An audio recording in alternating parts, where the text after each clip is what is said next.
Alright everyone, this is a full pull day I'm using right now to build some back size and strength.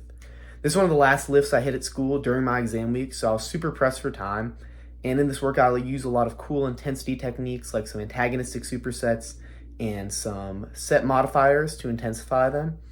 And the entire workout I think took me about an hour 15. Without filming, probably took more like 50 minutes, but used all really cool things in here to save time. I think y'all find some value from it, so hope y'all enjoy the workout. What's going on, everyone? This is a full pull day I'm using right now to try to build some muscle and strength going into this summer. So, starting off with weighted pull ups here. Weighted pull ups are absolutely money for the upper body, for your entire back. This to me, if you ever heard of somebody called dips, the squat of the upper body, this is the deadlift of the upper body. Weighted pull ups are amazing. Great movement to build traps, rhomboids, anything like that, just the entire back musculature. So did 3 sets here, heavy. Then I like to finish these with some scapular pull-ups or some lengthened partials to just really fry the lats and upper back. Then once I'm done with my last set of weighted pull-ups like you just saw there, I like to then strip off the weight and do a drop set of just body weight pull-ups.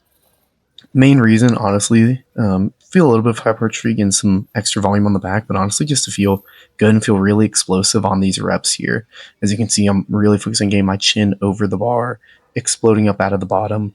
And I feel like that really helps with whenever you go do weighted pull ups again, they're going to feel a lot easier because you have max intent here. So I think I got about 6 reps there, which was an all time PR. After that, I like to bounce over to biceps. Here I've been doing some incline hammer curls, which is a movement I absolutely love, probably my favorite bicep movement of all time. Working not only on the arm, but also the brachialis and brachioradialis to really get some thick forearms as well as some big biceps. So I did 3 sets there, really pushing till failure on the sets or close to it at the very end. Form breaks down a little bit, but that's okay on the last couple of reps. Then once I finish with curls here, this is a really cool superset you can do. It's called an antagonistic superset. So I will strap up just to grab these dumbbells here. Then I'll go into a lying lateral raise variation. So since the first movement only works your forearms and biceps, and I'm using the straps here, taking out my forearms, my side delts are completely fine after that really hard set of curls, and this allows you to get in some extra work in less time. So I'll do another 3 sets here, really focusing on controlling the eccentric as best as possible to get as much stimulus to the side delts. And then once I finish off with my last strips here, I do a triple superset on here where I lower the bench, then I go straight into some pronated wrist curls here, working on the forearm extensors.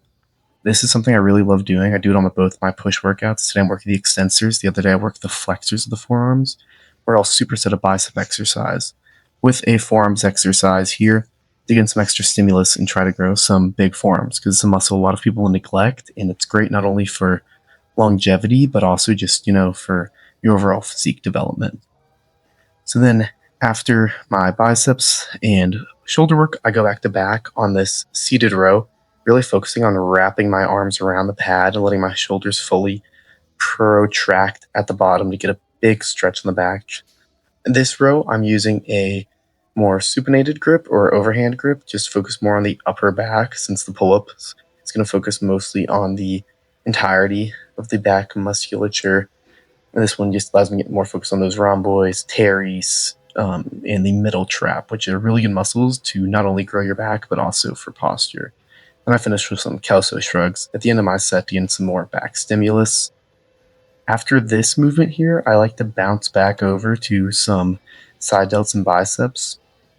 I start off with side delts this movement because I started off with biceps on my last superset movement.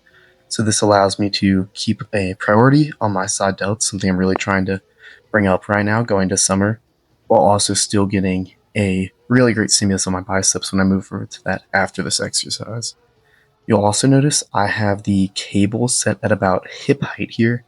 That's really important. I like to use that to keep the tension at the greatest whenever the cables are at the bottom or in the lengthened position, as that's shown to be at least very important for muscle growth, if not more optimal. So that's one thing I really like to do here. Absolutely love this variation of lateral raises. Feels great on your shoulders if you have creaky shoulders. And then after this movement, I like to move into a classic cable bicep curl here. This movement is absolute money, really great for progressive overload. Trying to keep my knees locked here to prevent too much momentum use. You're going to see a little bit of swinging, but nothing crazy. And I just want to mention too, like supersets are absolutely amazing. I love doing these on back days where I'm training shoulders and biceps because they save so much time in the gym. This entire workout took me, I want to say, about an hour and 15 with recording and everything. So it's a great way to save time if you're pressed for it. After that, finish off with some just shrugs here, try to grow the upper traps, finish off the back to finish the workout. Just did 2 sets here to burn out the back on this great deadlift machine to finish off what was a great back day. So appreciate y'all watching that. Hope you learned something from it.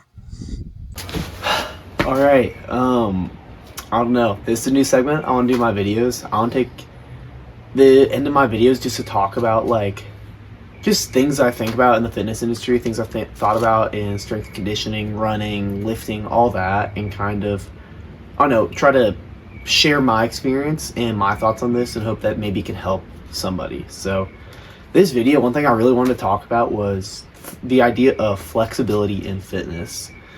So flexibility in that word, I feel like kind of gets a bad rap in the fitness industry because for most of these big goals you see people taking on, Ironmans, bodybuilding preps, marathons, just anything like that. Like the structure has to be so rigid, invalidly so. If you're pursuing those goals, then your structure needs to be dialed in.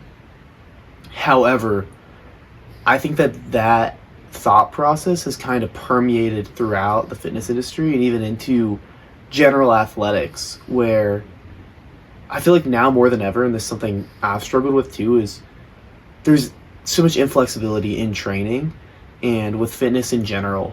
And I feel like that kind of can push people to trying to make their life fit to fitness instead of fitness fitting into their life. So in this video, one thing I really focused on was the idea that my workout, while it's still getting in good volume, it's saving time. And that's something that's very important to me, especially in this phase of life.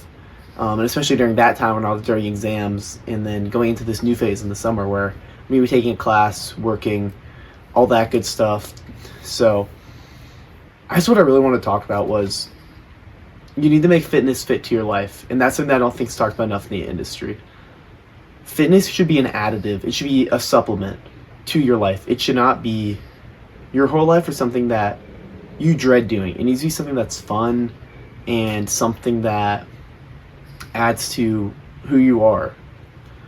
So I guess one thing I want to talk about too is like with that and in fitness, you want to be able to do more with less. So I think one thing about progressing in what I've been doing, I've been running a lot, I've been lifting a lot, like I need to make that fit to my life, not necessarily my life fit to that. So finding like in the video I showed like these small little things like doing extra Kelso shrugs or doing a lot of antagonistic supersets. I'm being able to do with the same amount of time a lot more and still getting a great volume of work in and an equal stimulus as if I was doing a full hour and a half focused bodybuilding workout. So I guess like I don't want this to be a ramble, but I guess like my main point is you see with fitness you want to find ways to fit that into your own life and not to be so rigid with your structure to where you're sacrificing other parts of your life in pursuit of these fitness endeavors, whether that's losing weight, getting healthy, marathon prep, anything of that sort. Fitness needs to be flexible to you. Try to find the ways in your life that you can do that and try to make fitness fit into your life, not the other way around. So hope you all found that valuable. Hope you like the background, trying something new. So there we go.